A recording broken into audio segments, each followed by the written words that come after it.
नमस्कार विद्यार्थी मित्रांनो, मी doctor Sadhana Tandale, centre for disability studies येथे मी सहयोगी सल्लागार म्हणून कार्यरत आहे. आज आपण यशवंतराव चव्हाण महाराष्ट्र मुक्त विद्यापीठामार्फत P21 बी एड विशेष शिक्षण यातील दुसऱ्या सत्रातील EDU 291 याचा अभ्यास करणार आहोत. पहिला घटक सर्वसमावेशी शिक्षणाची ओळख. तर सर्वसमावेशी शिक्षण हे आपण सगळेजण ऐकत आहोत, पूर्वीपासून ऐकत आलेलो आहोत आणि सध्या NEP 2020 याच्यामध्ये सर्वसमावेशी शिक्षण आणि सर्वांचा समावेशन घेणे हे कायम आणि वारंवार आपल्या कानावरती येत आहे. तर नक्की म्हणजे काय, आज आपण याचा सविस्तर अभ्यास करणार आहोत. तर स्लाइड नंबर 1 मध्ये तुम्हाला दोन चित्र दिसतील. तर तुम्ही हे दोन्ही चित्र तुम्हाला पाहायचे आहेत. त्याच्यामध्ये तुम्हाला असं दिसून येईल, एका चित्रामध्ये एक पूर्ण व्यक्तींचा गोल म्हणजे त्यांनी सर्कल केलेला आहे आणि त्या सर्कलच्या बाहेर एक व्यक्ती उभा आहे. आणि दुसऱ्या चित्रामध्ये तुम्हाला दिसेल की दोन ग्रुप्स आहेत आणि ते दोन्ही ग्रुप क्रिकेट मॅच पाहत आहेत. मात्र तुम्ही जर त्याचं निरीक्षण एकदम चिकित्सक वृत्तीने जर केलं तर तुम्हाला असं दिसून येईल की पहिल्या चित्रामध्ये एक व्यक्ती त्या सर्कलमध्ये त्यांना वंचित ठेवलेला आहे, म्हणजे त्यांना सामावून घेतलेलं नाही आहे पहिल्या चित्रामध्ये. आणि दुसऱ्या चित्रामध्ये तुम्हाला असं दिसून येईल की 6 मुलं क्रिकेट मॅच पाहत आहेत. मात्र एका चित्रामध्ये तुम्हाला दिसेल सगळ्यांना समान एकाच आकाराचा स्टूल दिलेला आहे आणि त्या स्टूलवरती ते उभा राहून क्रिकेट मॅच पाहत आहेत. मात्र त्याच्यामध्ये तुम्ही जर नीट पाहिलं तर तुम्हाला हेही लक्षात येईल समान आकाराच्या स्टूलचा त्यांना वापर कसा होतोय. कारण की प्रत्येक मूल वेगवेगळं आहे. प्रत्येक मुलाची क्षमता जशी वेगवेगळी असते तशीच प्रत्येकाची गरज देखील वेगवेगळी आहे. तर पहिल्या चित्रामध्ये तुम्हाला समान आकाराचा जिथे स्टूल दिलेला आहे त्यामुळे ज्या मुलाची हाईट जास्त आहे त्यांना ती क्रिकेट मॅच चांगल्या सहजतेने ते पाहू शकतात. मात्र ज्याची उंची जास्त नाही आहे आणि तो कमी उंचीचा आहे पण त्याला त्या समान आकाराच्या स्टूलचा तितकासा वापर होणार नाही आहे, कारण की त्या समान आकाराच्या स्टूलचा वापर केल्या कारणाने त्याला ती क्रिकेट मॅच दिसत नाही आहे. आणि त्याच दृष्टीने तुम्ही जर दुसऱ्या चित्राचा जर तुम्ही निरीक्षण जर केलं तर तुम्हाला हे दिसून येईल प्रत्येकाच्या गरजेनुसार त्या स्टूलची त्यांनी उंची वाढवण्याचा प्रयत्न केलेला आहे. ज्याला स्टूलची गरजच नाही आहे, ज्याची उंची आहे त्याला ती सहजपणे क्रिकेट मॅच दिसणार आहे आणि ज्याला गरज आहे एका स्टूलची त्याला त्या आकाराचा आणि त्याच्या गरजेनुसार तो स्टूल दिलेला आहे. आणि तिसरे जी मुलं आहे ज्याची उंची खूपच कमी आहे की त्याला ती क्रिकेट मॅच दिसूच शकत नाही आहे, तिथे त्याला गरजेनुसार त्या स्टूलची उंची वाढवून त्याला ती क्रिकेट मॅच दिसलेली आहे. तर समावेशन म्हणजे काय, आणि जर तुम्ही पहिल्या घटकाचा जर तुम्ही विचार केलात आणि तुम्ही वाचन जर केलं तर तुम्हाला दिसून येईल त्याच्यामध्ये आपल्याला 2 संकल्पना समजून घ्यायच्यात. पहिली म्हणजे वंचित, that is marginalization, and second one is समावेशन, दॅट इज इन्क्लुजन. तर मार्जिनलायझेशन म्हणजे काय आणि समावेशन म्हणजे काय. तर मार्जिनलायझेशनचा जर विचार केला तर मार्जिनलायझेशन म्हणजे काय, ज्याला शिक्षणापासूनच नाही तर प्रत्येक गोष्टीपासून त्याला वंचित केलेला आहे, ज्याला शिक्षणापर्यंत पोहोचू शकत नाही आहे तो, that is marginalize group. So marginalize फक्त आपण डिसॅबिलिटीच्या दृष्टीनेच होईल असं नाही, तर वेगवेगळ्या दृष्टीने त्याला मार्जिनलाइज केले जाईल. तुम्हाला पूर्वीचा जर तुम्ही इतिहासाचा अभ्यास केला तर आपल्याला मार्जिनलाइज ग्रुप खूप चांगल्या प्रकारे आपण अभ्यासू शकतो. मार्जिनलाइज कोणत्या गोष्टींनी केलं जात होतं, वंचित आणि समावेशन. तर वंचितचं आपण म्हटलो की वेगवेगळ्या दृष्टीने त्याला वंचित केलं जातं. तर आपल्याला इथे शिक्षणाच्या दृष्टीने आपल्याला वंचित समजून घ्यायचं आहे. तर शिक्षण ज्या ग्रुपपर्यंत पोहोचू शकत नाही त्याचं कारण कोणकोणते असू शकतात. तर पहिलं म्हणजे जेंडर. आपल्याला कल्पना आहे आपल्या सांस्कृतिकनुसार पारंपरिकतेनुसार आपल्याला सगळ्यांना माहिती आहे मुलगा मुलगी ह्या प्रकारे आपण जेंडर डिस्क्रिमिनेशन केलं जातं की मुलीची जात आहे, मुलीच्या जातीने हे शिकणं योग्य नाही, मुलाचं जात आहे तर ह्याला आपण ह्या दृष्टीने शिक्षण देऊ, असं घराघरांमध्ये चालत राहतं. तर त्याच दृष्टीने डिसॅबिलिटीचा जर आपण विचार केला तर दिव्यांगत्वा कारणाने त्याला आपण मुख्य प्रवाहाच्या शिक्षणापासून दूर केलं जात होतं. ते दॅट इज मार्जिनलायझेशन. सेकंड आपण म्हटलो की इन्क्लुजन. इन्क्लुजनमध्ये काय म्हणतोय तर आपल्याला युनेस्कोने आणि सगळ्या जगाच्या पातळीवर वेगवेगळ्या आंतरराष्ट्रीय पातळीवर समावेशांवरती खूप मोठी चर्चा झालेली आहे आणि दिव्यांगांना देखील आपल्या कॉन्स्टिट्यूशन ऑफ इंडिया म्हणजे संविधानानुसार त्यांना देखील शिक्षणाचा अधिकार आहे. म्हणून आपल्याला त्यांना आपल्या मुख्य प्रवाहाच्या शाळेत त्यांना त्यांच्या गरजेनुसार शिक्षण देऊन त्यांना सामावून घेणं हे आपली जबाबदारी आहे. आणि म्हणजेच आपण एकाच रूफमध्ये प्रत्येक विद्यार्थ्यांच्या गरजेनुसार शिक्षण देणे म्हणजे समावेशन होय. वंचित असलेल्या संघाचे स्रोत आणि महत्त्व या घटकाचा आपण आता अभ्यास करणार आहोत. तर आपण ह्या स्लाइडमध्ये जर पाहिलं तर तुम्हाला एक आकृती दिसेल. ह्या आकृतीमध्ये आपल्याला असे लक्षात येईल अर्थव्यवस्था राज्याशी संबंधित असते आणि राज्य हे कुटुंबाशी संबंधित असते. व्यक्तीची विचारसरणी घ्या सर्व बाबींशी संबंधित असते. व्यक्तीच्या विचारसरणीनुसार लिंग, वंश, अपंगत्व, गरिबी आणि ज्ञान हे सर्व घटक कुटुंब, राज्य आणि अर्थव्यवस्थेशी संबंधित असल्याकारणाने आपल्या शिक्षणावर परिणाम करत असतात. हे सर्व घटक वंचित करण्याचे मूळ कारणे आहेत. जर आपण बघितलं तर त्याच्यामध्ये तुम्हाला कारणं दिसतील. लिंग, वंश, अपंगत्व, गरिबी, ज्ञान ह्या सगळ्या गोष्टींवर आपल्या विचारसरणीचा परिणाम होत असल्या कारणाने आपण त्यांना शिक्षणापासून वंचित ठेवलं गेलं होतं. तर आपल्याला ह्या कोणत्याही गोष्टींचा परिणाम न होता त्या विद्यार्थ्यांना त्यांच्या गरजेनुसार आपल्याला एकाच रूफखाली म्हणजे मुख्य प्रवाहाच्या शाळेमध्ये त्यांना सामावून घेणं गरजेचं आहे. पुढे आपण सर्वसमावेशी शिक्षण. आता आपण सर्वसमावेशी शिक्षण ही संकल्पना तर समजून घेतली आणि कोणत्या कारणांमुळे आपण त्यांना वंचित ठेवत होतो हेही समजून घेतलं. आता आपण त्याला समजून घेऊयात सर्वसमावेशी शिक्षणाची तत्वे.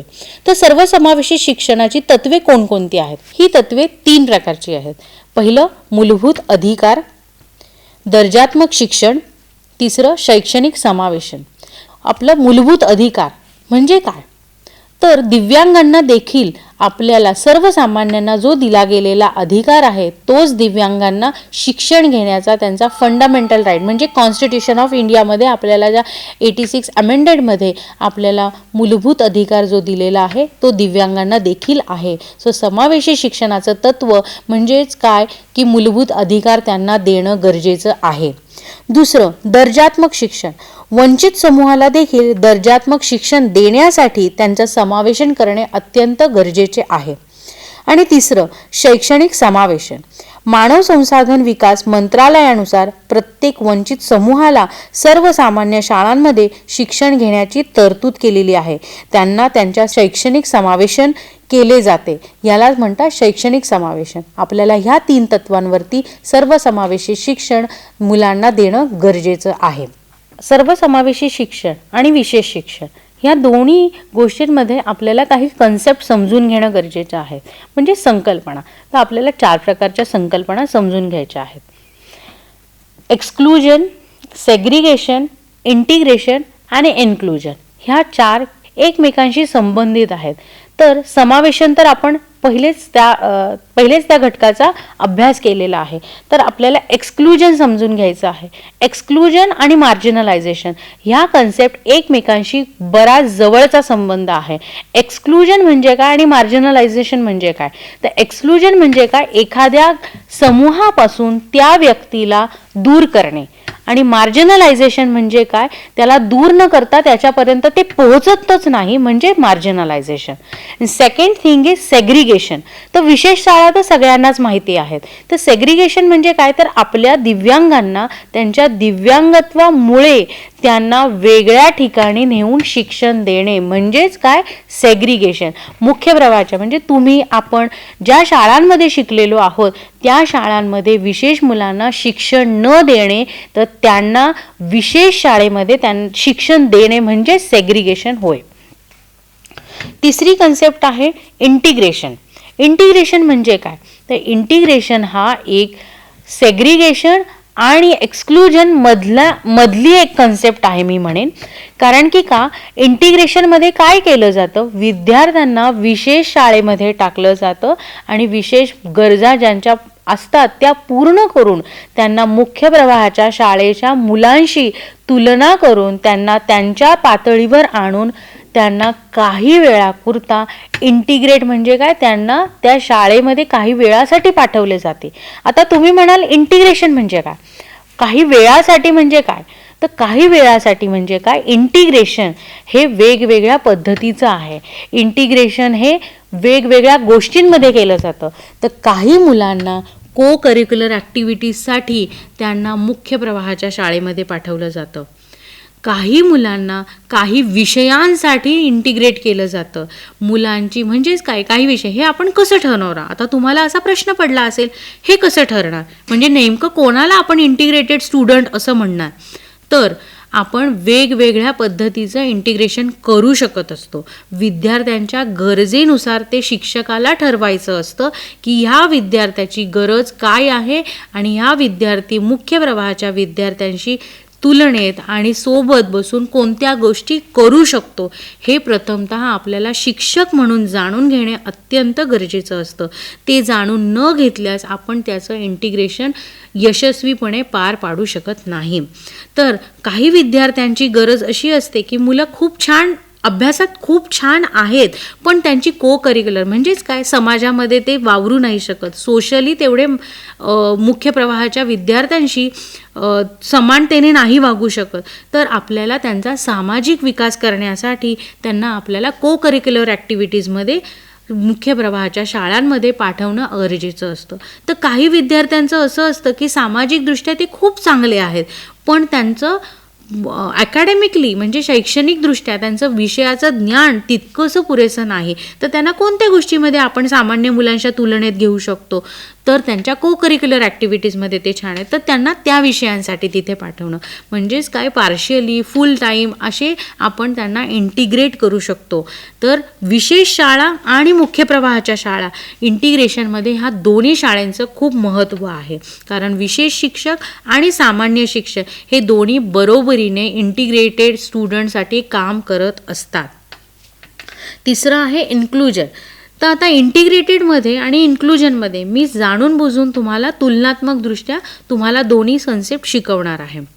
तर इंटिग्रेशन आणि इन्क्लुजनमध्ये काय केलं जातं की मुलाची गरज जाणून पूर्ण शाळा तयार होते की मुलांच्या कोणकोणत्या गरजा असतात आणि त्या पूर्ण करणे ही शाळेची जबाबदारी असते. मात्र इंटिग्रेशनमध्ये असं केलं न जाता विद्यार्थ्याला तयार केलं जातं शाळेच्या प्रती. त्यांना कोणत्या कोणत्या गोष्टीमध्ये गरज आहे त्या गोष्टीचा विकास केला जातो मुलांमध्ये म्हणजे विद्यार्थ्यांमध्ये तो बदल घडवून शाळेमध्ये पाठवलं जातं. मात्र समावेशनासाठी मुलांच्या विद्यार्थ्यांच्या गरजेनुसार शाळा तयार होत असते. That is inclusion.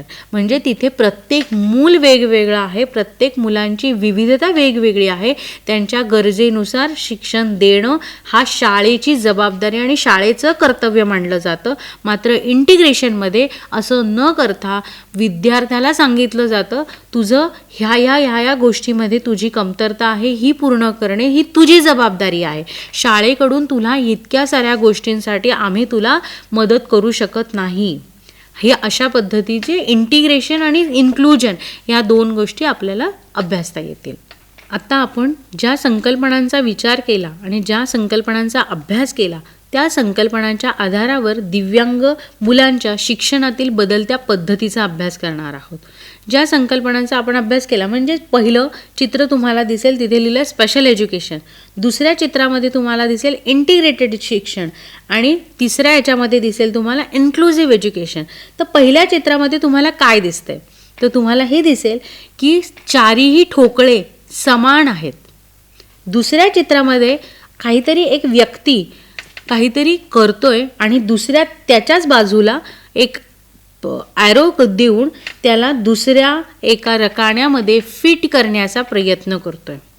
आणि तिसऱ्या चित्रामध्ये तुम्हाला असं दिसेल वेगवेगळे सगळे ठोकळे आहेत आणि त्याच्यानुसार तो आकार तयार करून त्या आकारामध्ये बसवण्यात आलेला आहे. याचाच अर्थ काय, पहिल्या ज्या चित्रामध्ये आपण आहोत तिथे सगळी समान मुलं म्हणजे ज्या मुलांना ऐकू येत नाही आहे म्हणजे श्रवणबाधिता आहे त्या मुलांची शाळाच वेगळी असते आणि त्या मुलं म्हणजे सगळी मुलं श्रवणबाधितच असतात. ज्या मुलांना दृष्टीबाधिताचा प्रॉब्लेम आहे समस्या आहे ती पूर्ण शाळा दृष्टिबाधितांची असते, म्हणजे तिथे सर्व मुलं दृष्टिबाधित असतात. That is special education. दुसरं आहे इंटिग्रेटेड एज्युकेशन. तिथे तो व्यक्ती काहीतरी तयार करतोय आणि म्हणजेच काय, तो मुलाला तयार करतो आणि तो जी शाळेचं जे आराखडा आहे, जो शाळेचा आकार आहे, त्याच्यामध्ये तो फिट बसवण्याचा प्रयत्न करतो. मात्र तुम्ही इन्क्लुजनचं जर चित्र पाहिलं तर त्याच्यामध्ये तुम्हाला दिसेल प्रत्येक मुलाचा आकार वेगळा आहे. मात्र आकार जरी वेगळा असेल तर प्रत्येकासाठी ठोकळा तसा आणि आराखडा तयार केलेला आहे आणि त्या आराखड्यामध्ये त्या प्रत्येक व्यक्तीच्या गरजेनुसार त्याला ते शिक्षण देणं म्हणजेच इन्क्लुजन आहे. आता आपण पुढे वळूयात, जिथे इन्क्लुजनचा विचार होतो. आता तुम्हाला समोरच्या स्लाईडमध्ये हे दिसत असेल, 2 चित्र दिसत असतील. काही पझल्स आहेत, काही पझल्स वेगवेगळे आहेत, सुट्टे आहेत. आणि दुसऱ्या चित्रामध्ये तुम्हाला दिसत असेल तेच सगळे पझल एकमेकांशी जोडलेले आहेत. जर पहिल्या चित्राचा तो तुम्ही ते विचार केला, वेगवेगळे आहेत म्हणजे काय, वेगवेगळ्या रंगाचे आहेत. दॅट इज डायव्हर्सिटी, म्हणजेच काय, विविधता. आणि जी दुसरं चित्र आहे ते एकमेकांशी कनेक्ट केलेलं आहे. दॅट इज इन्क्लुजन, म्हणजेच काय, आपल्याला प्रत्येकाच्या विविधतेला समजून एकमेकांच्या जवळ आणून आपल्याला शिक्षण द्यायचं आहे. That is inclusion. आणि जर आपल्याला शिक्षण द्यायचं आहे समावेशित, तर प्रत्येकाच्या विविधतेला समजून घेणं गरजेचं आहे. आता आपण ह्या स्लाईडमध्ये बघत असो की वर्गातील विविधता, कोणकोणत्या प्रकारची विविधता असते. पहिली शिक्षण शैली, दुसरी भाषिक आणि तिसरी समाज आणि सांस्कृतिक बाहुल्य. तर वर्गामध्ये प्रत्येक मूल वेगवेगळं आहे. जसं भाषेने वेगवेगळं आहे, जसं दिसण्यामध्ये वेगवेगळं आहे, कोणाची उंची वेगळी आहे, कोणी ठेंगणं आहे तर कोणी उंच आहे. ह्या म्हणजे शारीरिकदृष्ट्या जसे आपण वेगवेगळे असतो तसेच विचारसरणीने सुद्धा वेगवेगळे असतो, तसेच भाषेने सुद्धा वेगवेगळे असतो. तर आपल्याला इथे 3 गोष्टींचा अभ्यास करायचा आहे. प्रथम शिक्षण शैली, दुसरी भाषिक, समाज सांस्कृतिक बाहुल्य. तर शिक्षण शैली म्हणजे नेमकं काय, तर शिक्षण शैली म्हणजे आपल्याला शिक्षण म्हणजे अध्ययन करण्याची शैली. प्रत्येकाची अध्ययन शैली ही वेगवेगळी असते. तर आपल्याला पहिले शिक्षण शैली ह्याचा अभ्यास करायचा आहे. अध्ययन शैलीचे 4 प्रकार आहेत. पहिली श्राव्य, दुसरी दृक, तिसरी गतिजन्यात्मक आणि चौथी मिश्र. तर पहिली जी आहे दृक म्हणजे काय, तर प्रत्येकाची अध्ययनशैली वेगवेगळी असते. तर कोणाकोणाला पाहिल्याशिवाय म्हणजे एखादा कंटेंट आपण स्वतः डोळ्याने पाहून वाचून त्याला समजण्यामध्ये जास्त सहजता येते, सोपं जातं, म्हणजेच ती दृक. दुसरं आहे श्राव्य. काही मुलांना म्हणजे मी PPT दाखवतेय, मी सगळं तुम्हाला व्हिज्युअली क्लूज देतेय, मात्र तुम्हाला जर कोणतंही मी स्पष्टीकरण दिलं नाही तर त्या व्यक्तीला तो कंटेंट, तो आशय समजण्यात सहजता येणार नाही. आणि जर मी तुम्हाला श्राव्य म्हणजे पूर्णपणे तुम्हाला मी ऑडिओ कॅसेट जर दिली आणि ती तुम्ही ऐकून खूप चांगला तुमचा आशय समजला जात आहे तुम्हाला, तर दॅट इज म्हणजे त्या व्यक्तीची श्राव्य अध्ययन शैली आहे. तिसरी आहे गतिजन्यात्मक. गतिजन्यात्मक म्हणजे काय, त्याला म्हणतात कायनास्थेटिक. कायनास्थेटिक म्हणजे काय, आता आपण जर दिव्यांग मुलांचा जर विचार केला तर आपल्याला दृष्टिबाधित दिव्यांगाचा विचार करूया. त्या मुलांना तर दृष्टीमध्ये समस्या असल्या कारणाने त्यांना आपण जास्तीत जास्त ऑडिटरी देऊ शकतो, म्हणजे श्राव्य ही शिक्षण, श्राव्य पद्धतीने आपण त्यांना शिक्षण देऊ शकतो. पण सगळ्याच गोष्टी तर आपण श्राव्याने देऊ शकत नाही. फॉर एक्झाम्पल स्पर्श. काही गोष्टी आता आपण मुलांना शिकवतो, कठीण, सॉफ्ट टॉईज काय आहे म्हणजे ह्याचा आपल्याला स्वतः अनुभव देणं गरजेचं आहे. दॅट इज गतिजन्यात्मक. म्हणजेच काय, विद्यार्थ्यांना अनुभव द्यायचा आहे, त्याचा स्पर्श द्यायचा आहे. ज्या ज्या गोष्टी त्यांना आपल्याला शिकवायच्या आहेत त्या शिकवण्यासाठी आपल्याला स्पर्शाचा वापर करायचा आहे, जास्तीत जास्त ज्ञानेंद्रियांचा वापर करायचा आहे आणि त्यांना शिक्षण द्यायचं आहे. चौथी आहे मिक्स्ड. मिक्स म्हणजे काय, तर आपल्याला सगळ्या अध्ययनशैली म्हणजे श्राव्य, दृक, गतिजन्यात्मक जास्तीत जास्त म्हणजे 5ही सेन्सेसचा वापर करून आपल्याला त्यांना शिक्षण द्यायचं आहे. ह्या 4 प्रकारच्या अध्ययनशैली असतात. यालाच आपण एक मी साधी सोपी टेक्निक देते तुम्हाला लक्षात ठेवण्यासाठी, AVTKM ह्या 5 शब्द तुम्हाला चांगले लक्षात ठेवायचे आहेत. A that is auditory, V that is visual, T that is tactile, K kinesthetic, M mixed. हे 5 शब्द तुम्हाला लक्षात ठेवून ह्या 5ही प्रकारच्या अध्ययनशैलीच्या विद्यार्थ्यांना तुम्हाला समावेशनामध्ये ह्या 5ही अध्ययनशैलीचा विचार करून तुम्हाला शिकवणे अपेक्षित आहे. आता आपण सर्वसमावेशी शिक्षणाची तत्त्वे पाहूयात. पहिलं प्रवेश, दुसरं समानता, तिसरा सहसंबंध, चौथा सहभाग आणि पाचवा सशक्तीकरण. प्रवेश. तर समावेशी शिक्षणासाठी आपल्याला पहिलं तत्त्व हे आहे प्रवेश. म्हणजेच काय, तर आपल्याला मुलांना मुख्य प्रवाहाच्या शाळेत प्रवेश देणं अत्यंत गरजेचं आहे. कारण जर त्यांना शिक्षणाचा लाभ द्यायचा आहे या त्यांना शिक्षण द्यायचं आहे तर त्यांना प्रथमतः प्रवेश देणं गरजेचं आहे. दुसरं आहे समानता. समानता म्हणजेच काय, तर समानता आपण जर पहिल्या स्लाईडचा जर विचार केला तर तिथे 2 चित्र दिसत होते आपल्याला आणि त्या चित्रामध्ये तुम्हाला मुलं क्रिकेट मॅच पाहत होते. तर क्रिकेट मॅच पाहताना प्रत्येकाला समानता देणे म्हणजे काय, प्रत्येकाला समान म्हणजे त्याच्या गरजेनुसार. पहिल्या चित्रामध्ये सगळ्यांना समान स्टूल दिलेला होता, मात्र त्यांची गरज पूर्ण झाली नव्हती. पण तिसऱ्या ह्याच्यामध्ये इक्विटीचा विचार केलेला आहे. म्हणजेच काय, विद्यार्थ्यांच्या गरजेनुसार म्हणजे त्यांना जी क्रिकेट मॅच पाहायची होती त्या क्रिकेट मॅचला पाहण्यासाठी त्यांच्या गरजेनुसार तो स्टूल त्यांना तेवढी त्यांची उंची वाढवण्यात आली होती. जितकी गरज आहे तितकीच त्यांना रिसोर्सेस दिले गेले होते. तिसरा सहसंबंध. सर्वसमावेशी शिक्षणाचे तिसरे तत्व सहसंबंध आहे. विद्यार्थ्यांना समाजाशी जोडणारा महत्त्वाचा दुवा म्हणजे शिक्षक असतो. शिक्षक हा शिक्षण प्रणालीतील महत्त्वाची भूमिका बजावतात. शिक्षकांनी सर्वसमावेशी शिक्षणामध्ये अभ्यासक्रम, सूचना आणि वर्गांतर्गत चालणाऱ्या कृती या वैयक्तिक आणि सांस्कृतिकदृष्ट्या योग्यतेनुसार असणे गरजेचे आहे. तसेच तो विद्यार्थ्यांच्या शिक्षणाच्या पद्धती, आवडी विचारात घेऊनच करणे, दॅट इज रिलेव्हन्स.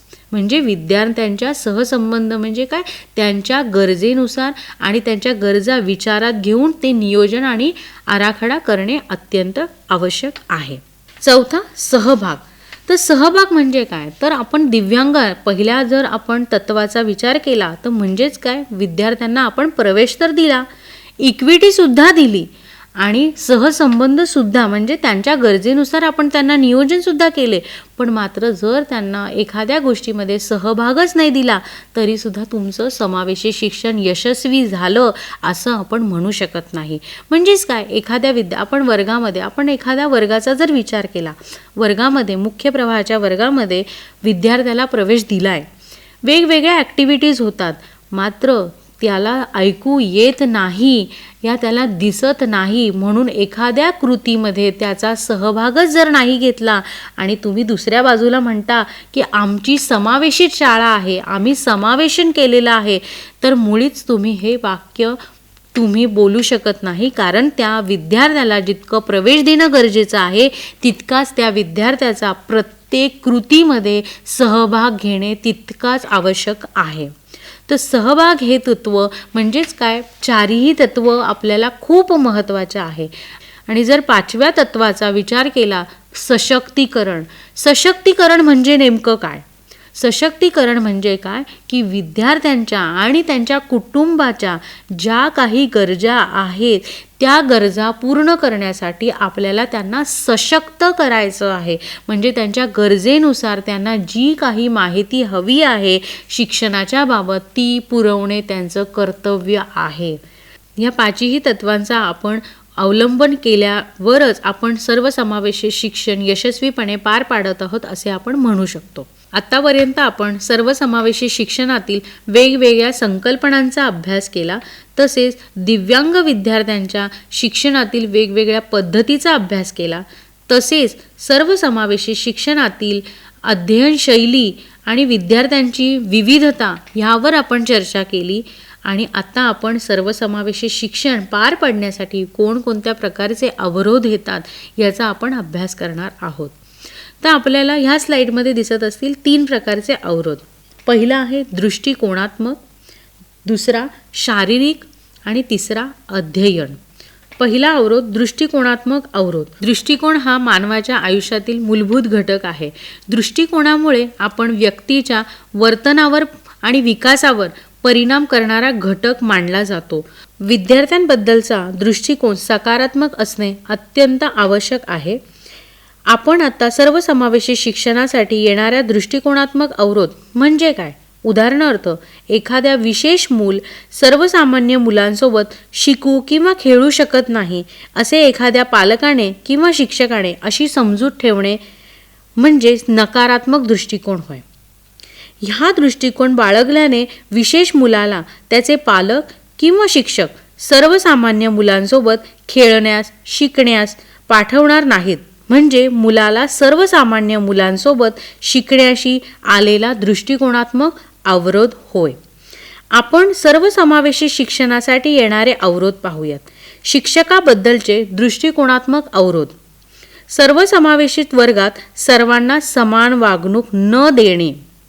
विशेष मुलांना वर्गखोलीमध्ये आदराने वागणूक न देणे म्हणजेच अशाच प्रकारच्या ह्या नकारात्मक दृष्टिकोनाने विद्यार्थ्यांना शिक्षणापासून दूर आणि दर्जात्मक शिक्षण मिळण्यापासून वंचित राहावे लागते.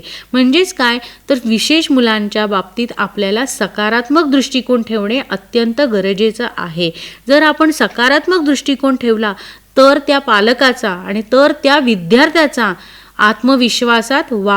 आत्मविश्वासाचा विकास होऊन ते समावेशित शिक्षण घेऊ शकतात. दुसरा आहे शारीरिक अवरोध. शारीरिक अवरोध. तर शारीरिक अवरोध म्हणजे नेमकं काय? तर व्यक्तिशः या शारीरिकदृष्ट्या त्या व्यक्तीला कोणत्याही प्रकारची समस्या असेल तर ती समस्या पूर्ण न होणे. उदाहरणार्थ, एखाद्या इमारतीत इयत्ता 5वीचा वर्ग 4थ्या मजल्यावर असल्यास आणि त्या वर्गातील विद्यार्थी हा शारीरिकदृष्ट्या दिव्यांग असल्यास त्या इमारतीस रॅम्प नसल्याकारणाने तो विद्यार्थी 5व्या मजल्यावर जाऊ शकत नाही. आणि जर तो जाऊ शकला नाही तर तो वर्ग आपल्याला खालच्या म्हणजे सर्वात तळमजल्यावरती आणणे आवश्यक आहे. आणि तो जर वर्ग खालच्या तळमजल्यावरती आपण आणू शकलो नाही आणि तो विद्यार्थी 5व्या मजल्यावर जाऊ शकला नाही तर म्हणजेच काय, विद्यार्थी शिक्षणापासून वंचित राहील. आपण सर्वसमावेशी शिक्षणासाठी हा एक मोठा अडथळा ठरू शकतो. तर आपल्याला सर्वसमावेशी शिक्षणाच्या तत्वांसोबतच काही अवरोधांचा सुद्धा विचार करणे गरजेचे आहे. आपण जर ह्या समस्यांवरती विचार केला तर आपण सर्वसमावेशी शिक्षण पूर्ण करू शकतो, यशस्वीपणे पार पाडू शकतो. तिसरा जर तुम्ही अवरोधचा विचार केला तर अध्ययन अवरोध. अध्ययन अवरोध म्हणजे काय? फॉर एक्झाम्पल, साधं उदाहरण घ्या. ज्या मुलांना श्रवणबाधित म्हणजे जी मुलं ऐकू शकत नाही त्या विद्यार्थ्यांसाठी आपण वेगळी अशी सोय म्हणजेच काय, वर्गामध्ये जर आपण सर्वसामान्य वर्गांमध्ये मुलांना सामावून घेत आहोत तर त्या विद्यार्थ्यांचं कॉक्लिअर इम्प्लांट या त्यांचं श्रवणयंत्र असेल तर त्याला पहिल्या बाकावरती बसवणे अत्यंत गरजेचं आहे. कारण का, जर एखाद्या विद्यार्थ्याला श्रवणाने तो जास्त खूप चांगला नसेल तर तो किमान आपले ओष्ठवाचन करू शकतो. ओष्ठवाचनाने त्याला त्याचा आशय समजून घेऊ शकतो. तर म्हणजेच काय, त्याच्यापर्यंत शिक्षण देणे अत्यंत गरजेचं आहे. अध्ययन अवरोध म्हणजे कोणतेही प्रकारचे ज्ञान आत्मसात करण्यासाठी येणाऱ्या समस्या किंवा अशा अवरोधास अध्ययन अवरोध म्हणतात. म्हणजेच काय, सार्वजनिक अधिकारी वेगवेगळ्या प्रकारचे लिखित स्वरूपाची माहिती पुस्तिका, निमंत्रण पुस्तिका हे सर्व इंग्रजी, मराठी अथवा हिंदी मध्ये छापत असून दृष्टीहीन व्यक्तीसाठी तीच माहिती ब्रेल लिपीमध्ये उपलब्ध नसल्यास अध्ययन अवरोध त्या व्यक्तीला प्राप्त झालेला आहे असं आपण म्हणू शकतो. पण मात्र त्या विद्यार्थ्यांचा विचार होणे गरजेचे आहे. उदाहरणार्थ, जर एखादा डेफ विद्यार्थी आहे वर्गामध्ये तर त्याच्यासाठी सांकेतिक भाषेमध्ये त्यांना तो आशय पोहोचविणे गरजेचे आहे. एखादी व्यक्ती दृष्टीबाधित आहे तर तो आशय ब्रेल लिपीमध्ये त्याला जर आवश्यक असेल तर ब्रेल लिपी आणि अनुभवजन्य शिक्षण देणे गरजेचे आहे. सर्वसमावेशक शिक्षणातील अवरोध आपण 3 प्रकारचे अभ्यासले: दृष्टिकोनात्मक, शारीरिक आणि तिसरा अध्ययन अवरोध. ह्या तिन्ही अवरोधांचा विशेष करून विचार करणे गरजेचे आहे. जितके आपण सर्वसमावेशक शिक्षणाची तत्त्वे, संकल्पना, त्यातल्या दिव्यांग विद्यार्थ्यांच्या शिक्षणातील बदलत्या पद्धती जितक्या महत्त्वाच्या आहेत, तितक्याच आपण अवरोधांचा काळजीपूर्वक विचार केल्यास आपण ते अवरोध दूर करणे गरजेचे आहे आणि ते दूर करणे सहजतेचे होऊ शकते. तर आपल्याला पहिल्या घटकाचा सारांश सांगायचा झाल्यास, पहिला आपण सर्वसमावेशक शिक्षणाची ओळख करून घेतली. दुसरं आपण तत्त्वे समजून घेतली. त्या तत्वांमध्ये मात्र आपण प्रवेश, समानता, सहसंबंध, सहभाग आणि सशक्तीकरण ही तत्त्वे जितकी महत्त्वाची आहेत तितकीच अवरोध गरजेची आहेत. ही अवरोध दृष्टिकोनात्मक आपल्याकडून होणार नाहीत याची काळजी घ्या. दुसरा अवरोध आहे शारीरिक. तो शारीरिक अवरोध हा आपल्या शाळांमध्ये होणार नाही याची दक्षता घ्या. आणि तिसरा आहे अध्ययन अवरोध. हा अध्ययन अवरोध आपण शिक्षक म्हणून एखाद्या विद्यार्थ्याला होणार नाही याची काळजी घेणे अत्यंत गरजेची आहे. धन्यवाद.